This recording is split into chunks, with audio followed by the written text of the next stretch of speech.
Hello दोस्तों, राधे राधे। मैं सुमिता वर्मा, आपका मेरे चैनल में स्वागत है। शिवरात्रि का मतलब होता है वह रात्रि जो आनंद प्रदायिनी हो, सुखकर हो और जिसका शिव जी के साथ विशेष संबंध हो। और अगर उसमें महा लगा हो तो आप समझ सकते हैं कि यह कितना पावन, पवित्र, फलदायी एवं कल्याणकारी रात्रि होगा। शिव शब्द का अर्थ ही होता है कल्याणकारी या शुभकारी। शिव शब्द दो शब्दों के मेल से बना है। शिव का अर्थ होता है पापों का नाश करने वाला, जबकि वह का अर्थ होता है देने वाला यानी दाता।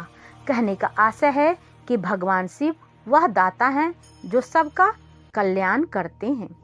दोस्तों, शिवरात्रि हर मास की कृष्ण पक्ष की चतुर्दशी तिथि को आती है और महाशिवरात्रि फाल्गुन मास की कृष्ण पक्ष की चतुर्दशी तिथि को मनाया जाता है। यह साल में एक बार आता है, जिसमें शिव जी की विशेष पूजा अर्चना करना, उपवास रखना, रात्रि जागरण किया जाता है। इसे हम इस तरह भी कह सकते हैं कि महाशिवरात्रि कुछ ग्रहण करने के लिए भी एक विशेष रात्रि है। वैसे तो सभी जानते हैं कि महाशिवरात्रि के दिन माता पार्वती और भगवान शिव की शादी हुई थी। इस दिन भगवान शिव वैराग्य जीवन छोड़कर गृहस्थ जीवन में प्रवेश किए थे, पर बहुत कम ही लोग जानते होंगे कि इस दिन चंद्रमा का जन्म इसी तिथि को हुआ था। भगवान शिव जी ने चंद्रमा को इसी दिन अपने मस्तक पर धारण किए थे।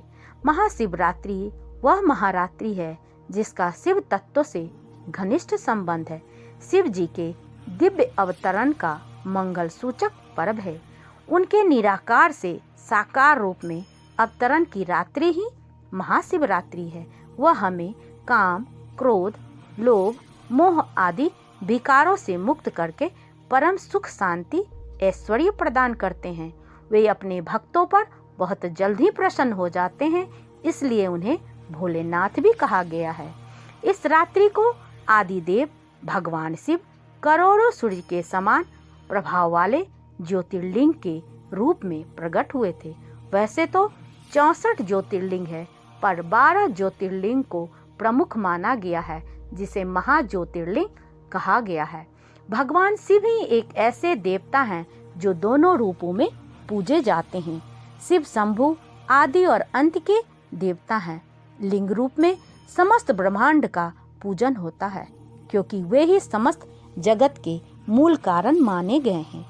वेदों और वेदांत में लिंग शब्द सूक्ष्म शरीर के लिए आता है। यह सूक्ष्म शरीर 17 तत्वों से बना है। मन, बुद्धि, 5 ज्ञानेंद्रियां, 5 कर्मेंद्रियां और 5 वायु। शिवलिंग को संसार का जनक माना गया है। पुराणों में यह वर्णित है कि शिवलिंग में संपूर्ण देवता समाये हुए हैं। इनका न तो कोई आदि है और न कोई अंत है। ये देवों के देव महादेव हैं। यह बिल्कुल मिथ्या एवं भ्रामक है कि शिवलिंग की पूजा स्त्री या लड़की नहीं कर सकती है। ये तो शक्ति और पुरुष का मिलन है। बिना शक्ति तो लिंग सबके समान है, इसलिए यह बात बिल्कुल गलत है। पुराणों में भी वर्णित है कि भगवान शिव का लिंग रूप उनकी दिव्य ऊर्जा का स्वरूप है, जो अखिल ब्रह्मांड का प्रतिनिधित्व करता है और जिस पर यह ऊर्जा टिकी हुई है, जिसे पीठम या योनि कहा गया है, वह ब्रह्मांड को धारण करने वाली शक्ति का प्रतिनिधित्व करती है। इसे आप पुरुष और प्रकृति का मिलन भी कह सकते हैं। महाशिवरात्रि हिंदू धर्म के महापर्व में से एक पर्व है। इस दिन सभी प्राणियों को शिवलिंग की पूजा अर्चना करनी चाहिए। पर दोस्तों, मैं एक बात जरूर बताना चाहूँगी कि आप जब भी शिवलिंग पर अभिषेक करें तो उत्तर दिशा की ओर मुख करके करें। उनकी जलधारा हमेशा उत्तर की ओर ही गिरनी चाहिए। ऐसी मान्यता है कि उस दिशा की ओर महादेव का बायांग होता है, जो माता पार्वती का स्थान है, जिससे भगवान शिव और माता पार्वती दोनों का आशीर्वाद प्राप्त होता है। अभिषेक आप जल से, गंगा जल से या पंचामृत, जिसमें दूध, घी, दही, शहद एवं गुड़ आदि का मिश्रण होता है, कर सकते हैं। पर इस बात का ख्याल हमेशा रखें कि अभिषेक की धारा एकदम एक साथ पतली बहकर आनी चाहिए, यानी कि एक धार में धीरे धीरे अर्पित करें। वैसे तो आप किसी भी पात्र से भगवान का अभिषेक कर सकते हैं, पर भगवान शिव जी को अभिषेक करने के लिए एक विशेष पात्र होता है, जिसे श्रृंगी कहते हैं। तो आइए हम सब महाशिवरात्रि का पर्व मनाएं। यह सिर्फ जागने की रात न हो, बल्कि चेतना व जागरूकता से भरी एक रात होनी चाहिए। आप सबको महाशिवरात्रि की शुभकामनाएं।